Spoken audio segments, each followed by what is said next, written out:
की मराठी शाळेतनं जाऊन कोणाचंही काहीही वाकडं होत नाही. मराठी शाळेतनं शिकून आपण जास्त प्रगल्भ होतो.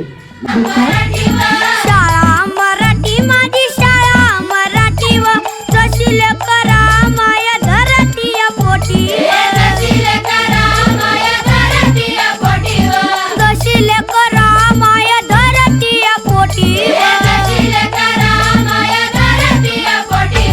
गुरुजी आणि बाई माझा गुरु आणि आई ग